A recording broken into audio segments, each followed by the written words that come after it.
Queridos irmãos, como dizia nas homilias anteriores, nós temos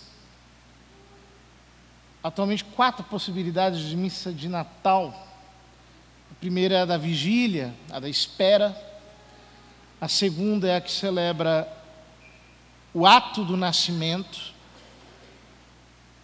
A terceira é o encontro com o recém-nascido. E esta é aquela em que nós entendemos quem Ele é.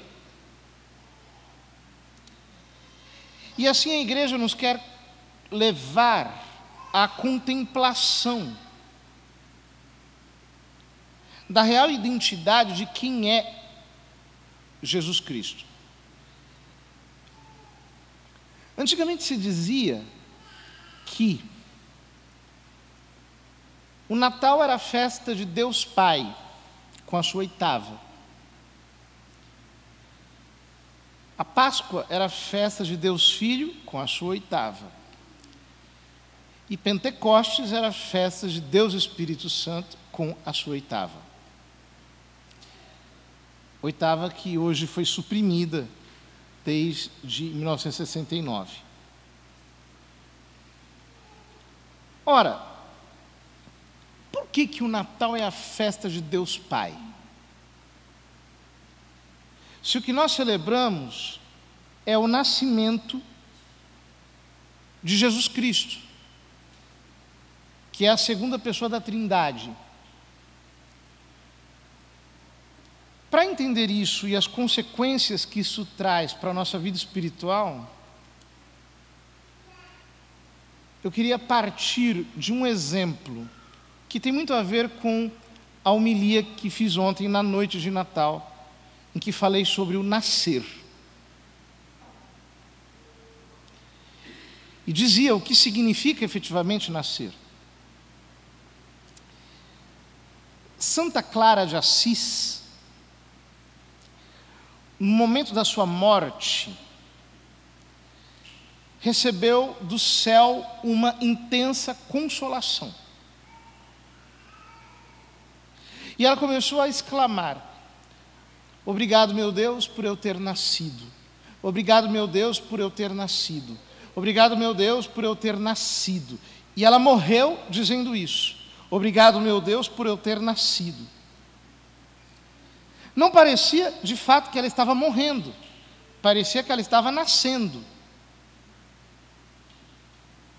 Por que Santa Clara agradeceu a Deus com tanta eloquência, com tanta veemência, pelo fato de ela ter nascido? Porque naquele momento, pela luz da graça, ela, olhando a sua vida como um relance, e estando nos umbrais da eternidade, desta vida maravilhosa que os eleitos têm em comunhão com a Trindade no céu, ela percebeu a desproporção infinita disso com o nada. Ela poderia não ter existido. E, no entanto, não apenas existiu, como existirá para sempre, e não apenas existirá para sempre, mas existirá para sempre na eternidade dos bem-aventurados.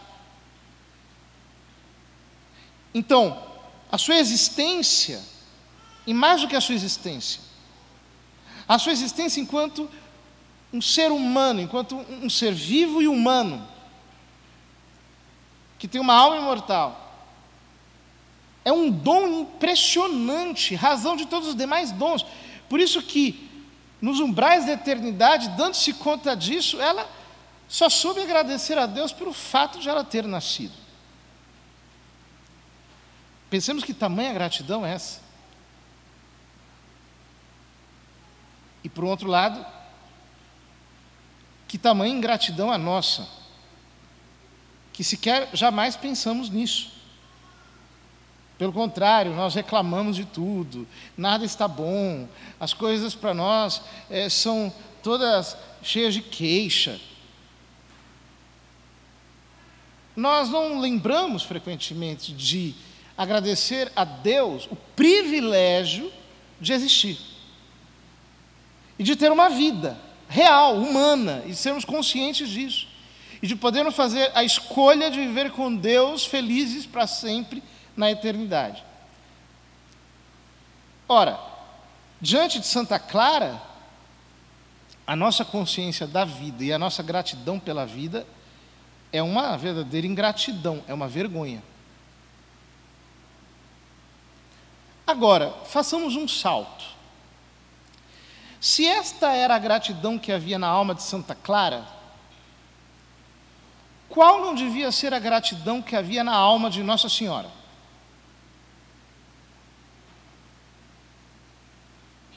Porque além de existir, além de poder participar da sorte dos bem-aventurados no céu, ela é a mãe de Deus, que tem a plenitude da graça.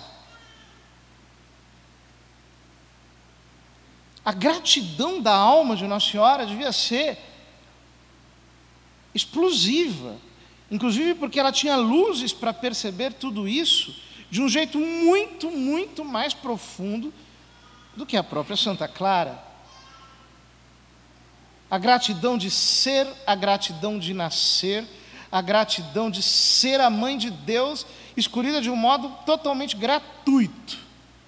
Deus quis nascer, para nascer quis ter uma mãe, e para ter uma mãe cumulou-a de graças, e a alma dela estava transbordando essas graças, e portanto devia ser diante de Deus uma espécie de contínua explosão de fogos de artifício de gratidão. Por ser, por existir e por ser a mãe de Deus. Agora demos mais um salto. Se a gratidão de Nossa Senhora é um negócio incomensurável, por ela ser a mãe de Deus, qual não seria a gratidão da alma santíssima de nosso Senhor Jesus Cristo? Por quê? Jesus Cristo é Deus e homem. Enquanto Deus, ele é incriado. Enquanto homem, a sua natureza humana foi produzida dentro do ventre imaculado de Maria. E a sua natureza humana é constituída de corpo e alma. A alma humana de Jesus, que gratidão não teria pelo fato, e não tem, porque ele vive para sempre enquanto homem, pelo fato de estar unida à segunda pessoa da Trindade, de tal modo que é uma só pessoa, o Verbo eterno de Deus.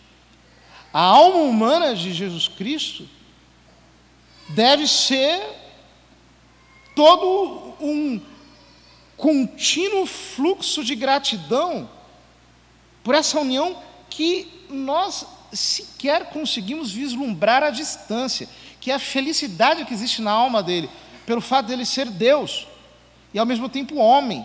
A sua alma humana, unida à divindade de um modo indissolúvel, deve transbordar de uma felicidade que, quando nós dizemos que é infinita, e de uma gratidão que, quando nós dizemos que é infinita, nós estamos dizendo quase nada.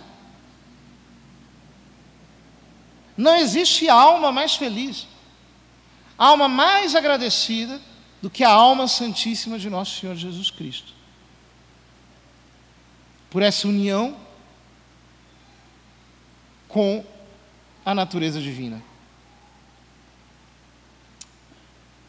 Agora demos mais um salto. Se a gratidão da alma santíssima de Jesus Cristo é de dimensões infinitas que nós não conseguimos sequer descrever em palavras, qual não será a felicidade, a alegria? Qual não será a gratidão eterna que o Verbo de Deus tem por ser gerado de Deus Pai?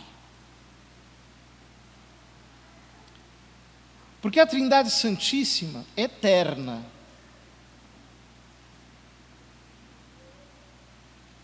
O Pai gera o Filho eternamente.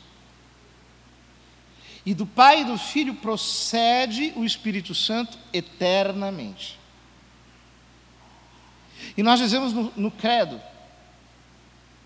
que o Filho ex patre natum ante omnia saecula, nascido do Pai antes de todos os séculos. O Filho nasce eternamente do Pai. Ou seja, no céu é um Natal contínuo, porque o Verbo está sendo gerado eternamente. E por causa disso, o Pai é Pai e o Filho é Filho. Nós lemos na segunda leitura que Ele é o esplendor da glória do Pai, a expressão do seu ser. E nós lemos no primeiro versículo do Evangelho, que no princípio era o Verbo. E o Verbo estava com Deus, e o Verbo era Deus. O que significa isso? Que eternamente o Pai expressa a sua própria divindade através do Filho. Eternamente. Eternamente o Pai produz, por assim dizer, uma semelhança consigo dentro da sua própria vida divina, que é o Filho. O Pai não é gerado, o Filho é gerado. O Pai não tem princípio, Ele é o princípio. Portanto, o Pai está gerando o Filho eternamente. E o Espírito Santo procede do Pai e do Filho eternamente. Ora, portanto, a relação do Filho com o Pai e do Espírito Santo com o Pai e o Filho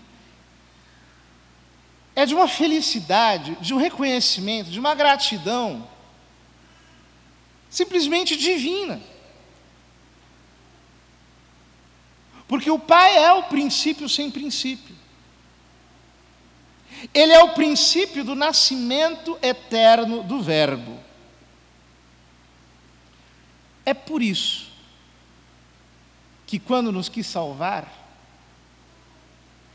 quem se encarnou foi a segunda pessoa da Trindade. Porque Ele nasce eternamente. E, portanto, convinha que Ele nascesse no tempo. Convinha que Ele assumisse a nossa natureza humana. Ele é o Logos, Ele é a palavra, Ele é o Verbo. Ele é a explicação do universo, ponto de convergência de todas as coisas, aquele que, por assim dizer, faz com que nós enxerguemos a realidade inteira sob a correta perspectiva. Ele é a explicação de todas as coisas. Por isso que São Paulo diz, no capítulo 3 da carta aos Efésios, no versículo 14, dobro os meus joelhos diante do Pai, do qual procede toda paternidade no céu e na terra. O texto grego diz: dobro meus joelhos diante do Pai, do qual procede toda patria. Toda paternidade, todo patriarcado. Isso significa que O Filho, sendo o Filho do Pai, eternamente gerado dele, recapitula em si tudo, ele repatria todas as coisas em si.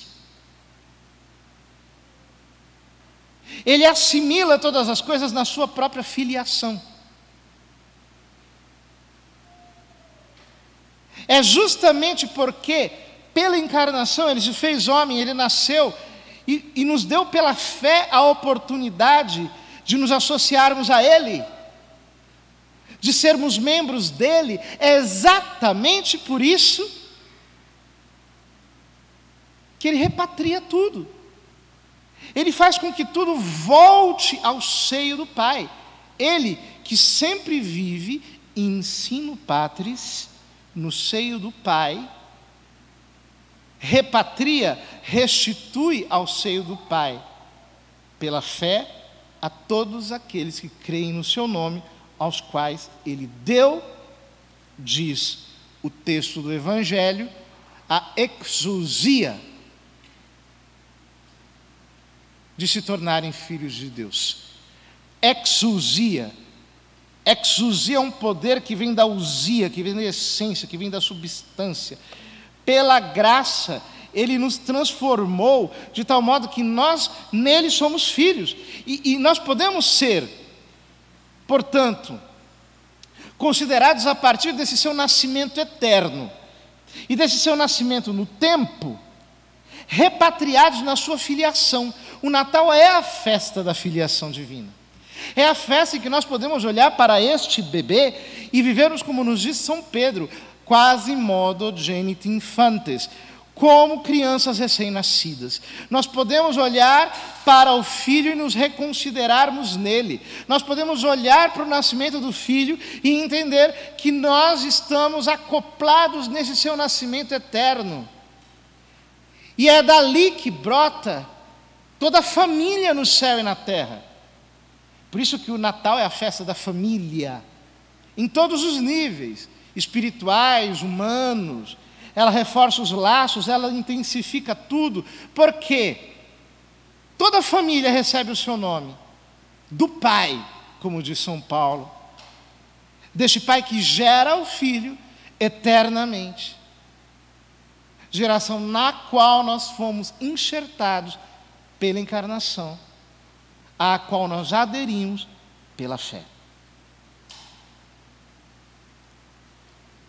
Quando nós entendemos essas coisas, nós entendemos que o Natal é a festa do Deus Pai, é a festa que nos dá esse espírito de família, mas ao mesmo tempo de filiação, que nos faz nos sentirmos filhos de Deus, que nos faz voltar a uma certa ternura de infância espiritual, que nos permite olharmos para o menino Jesus e nos encantarmos de novo.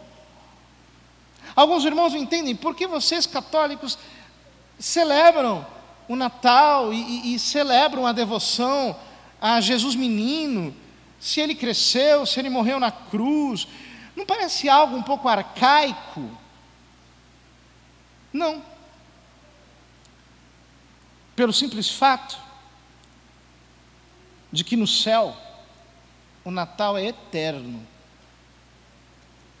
e na terra ele acontece cada vez que nós tomamos consciência de que pela fé nós nascemos de novo unidos a Jesus Cristo.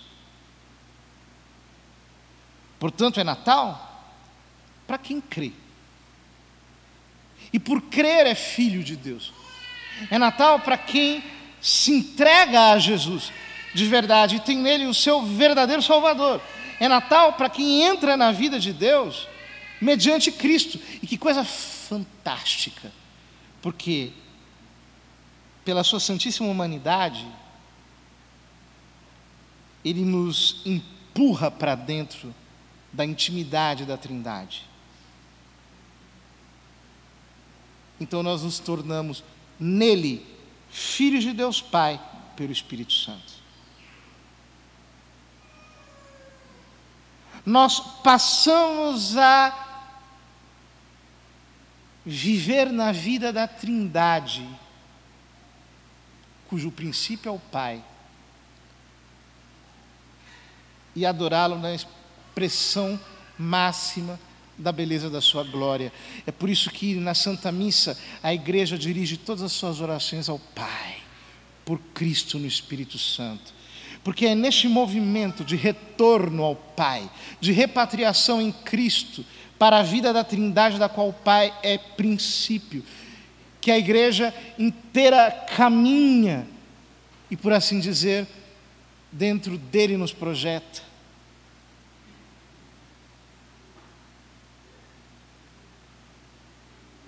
Nós podemos imaginar Deus Pai contemplando o seu Filho amado, recém-nascido na forma humana como um bebê, o qual Ele gera eternamente no céu. Nos seus vagidos, no seu choro, na sua respiração curta de bebê, enquanto ele bebe o leite materno de Maria Santíssima. O Pai e o Filho são inseparáveis no Espírito Santo.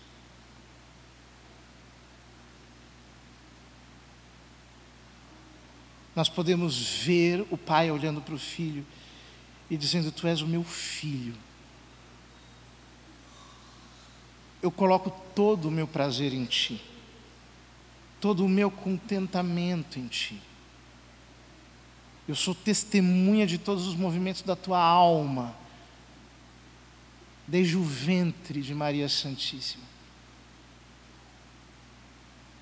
até o último instante, sobre a cruz e na eternidade, à Sua direita. E todos esses movimentos da alma santíssima de Cristo são uma adoração contínua ao Pai, de quem Ele é o Filho unigênito.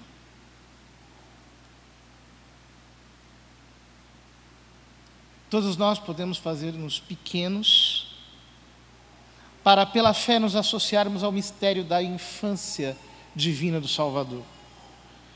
E assim, mergulhando na sua divina infância, honrá-la, bendizê-la, e bendizer o Pai por Ele, com Ele e nele. Porque é possível no Novo Testamento percebermos que ser criança, ser filho pequeno, não é uma opção, não é uma devoção a mais. Porque o Divino Mestre disse, o Filho disse: quem não se fizer como criança, não entrará no reino dos céus.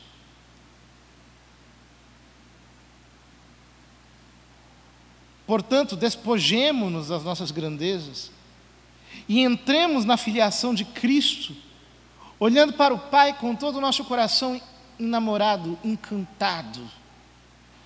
Adoremo-lo e percebamos, amados irmãos, que no Natal do Salvador tem origem o Natal da nossa filiação divina, o motivo pelo qual nós efetivamente podemos nascer de novo mediante a fé, pela graça de Jesus Cristo.